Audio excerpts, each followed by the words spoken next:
If you really want to make me happy, go to hell. I should never have forced him to. Julian hurt her hand. I saw Jillian kiss an older man. A time machine was invented. Are you that happy to marry me? My phone buzzed suddenly. The Watcher. The one who had given me the time machine.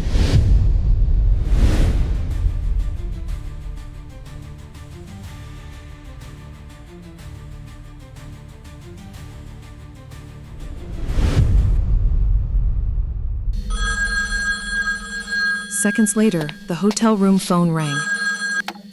I picked up. Time is a fragile thread, Sienna. The Watcher's voice said, calm and cold. You've pulled at it with trembling hands, but now the fabric is fraying. Come to the rooftop now.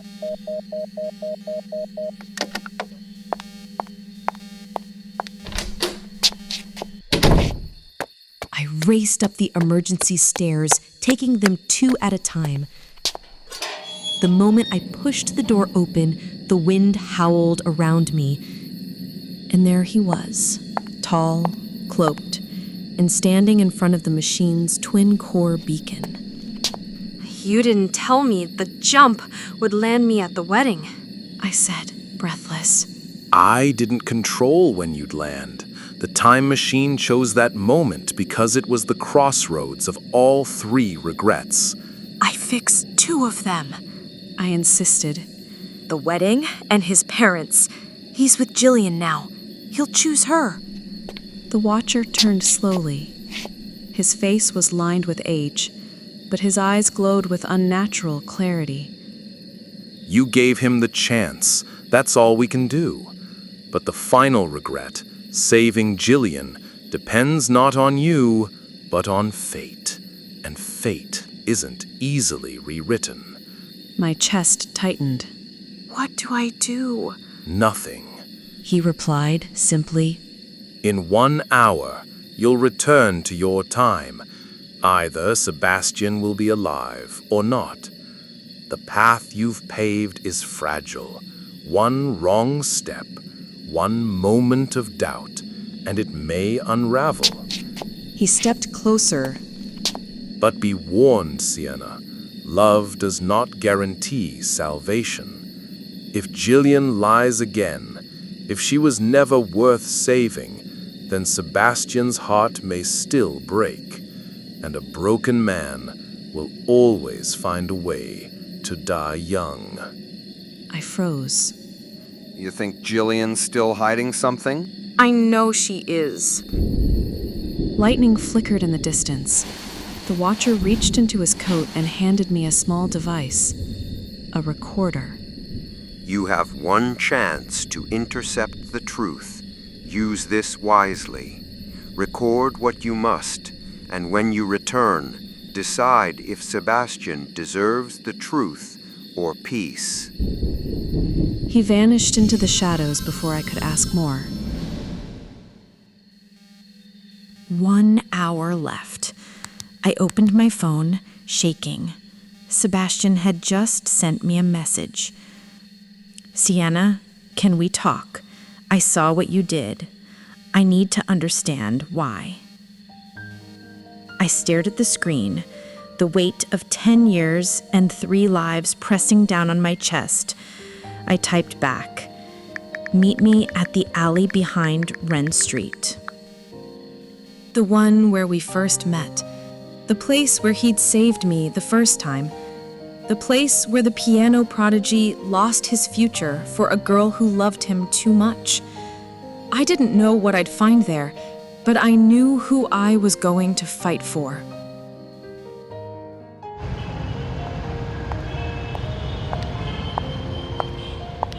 The alley hadn't changed. 13 years later, or earlier, depending on how you looked at it, it still smelled faintly of damp concrete and forgotten promises. Rusted pipes lined the brick walls, and a flickering street lamp buzzed overhead. I wrapped my coat tighter around myself as the wind whipped down the narrow corridor. Sebastian was already there. He leaned against the wall in the exact spot he had once bled for me, hands buried deep in his pockets, his expression unreadable. His sharp jaw was clenched, but his eyes, those damn eyes, were stormy and restless. You picked a strange place to meet. I picked the place where everything changed. He looked up, gaze flickering with unease. Why did you put Jillian's name on the license? Because I wanted you to have the life you should have had, not the one that was forced on you. Not with me. Not out of guilt or pressure. You think I married you out of guilt? His voice was sharp, cutting. You think that's why I risked my life for you 3 times? My breath caught. Didn't you? Silence. His gaze dropped. You don't understand. I understand enough. I read your journal, Sebastian. Your regrets. Regret number 1, marrying me. Regret number 2, not standing up to your parents. Regret number 3, He looked up sharply. not saving Jillian. For a moment, he looked like I'd slapped him. You? How do you know all that? Because I had to know. Because I'm not the same Sienna. I came back to change your ending. Sebastian stepped forward, his face darkening. Is that what this is to you? Some twisted redemption story? You think if you play hero and bow out gracefully, I'll be grateful? No! My voice cracked. I think if I can stop you from dying, it'll finally be worth the pain. He looked at me then. Really? Dying? My hand reached for the recorder in my pocket, but I didn't press play yet. You're supposed to die, Sebastian. At 30, trying to save me again? Because you never stopped trying to protect me even when you hated me. I? He opened his mouth, but the words didn't come. Don't you see? I whispered. Even after all the bitterness, the distance, the resentment, you still threw yourself in front of a truck to save me. You may have hated me, but your heart never changed. Tears threatened to fall, but I kept my voice steady. I came back to stop that from happening, to give you your life back. If being with Jillian makes you happy, then be with her. If you want to chase music again, chase it. Don't die from me. Not again. Sebastian looked haunted. You talk like you've already lost me. I did. I watched you bleed out in front of me. I heard your last words. If only I'd never met you. And I lived with that echo for 3 years. He turned away, running a hand through his hair. I didn't mean it. It doesn't matter. I smiled, heartbreaking. I forgave you anyway. Then I pulled out the recorder and clicked play. Jillian's voice came through, shaky, panicked. A voicemail from her phone, recorded the day before the wedding. I told Sebastian the baby wasn't his. I needed money, so I told the truth to his mom. She said if I disappeared, they'd pay me double what I asked. I'm never meant for things to go this far. Please, someone help me. I got that message yesterday from a burner number. Someone knew I'd need it.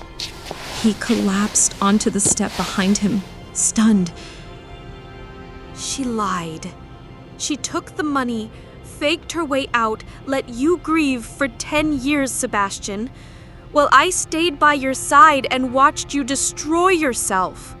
His head dropped into his hands. I wasted so much time. No, I said, sitting beside him. You loved deeply, even if it was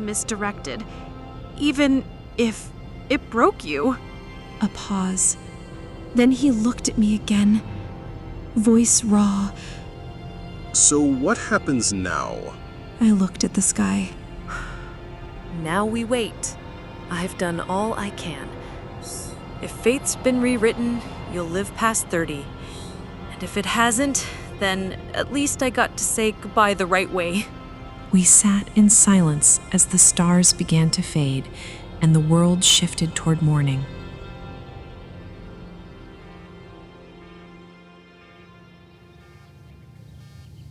When I opened my eyes, I was lying on the cold hotel bed, the faint blue glow of the time machine slowly pulsing beside me.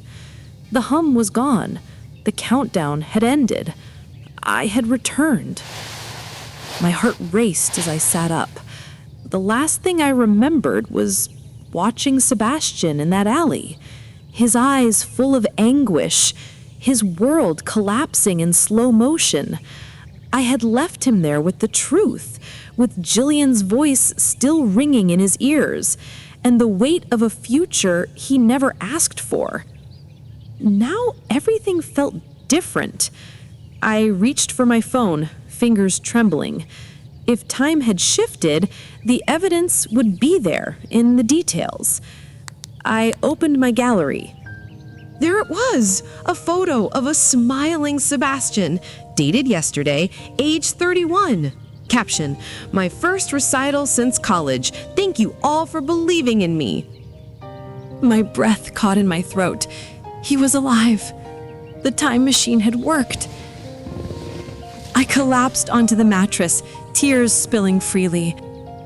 Not because I had saved him, but because he had finally chosen to save himself. Then the phone buzzed. Sebastian. I had a dream last night.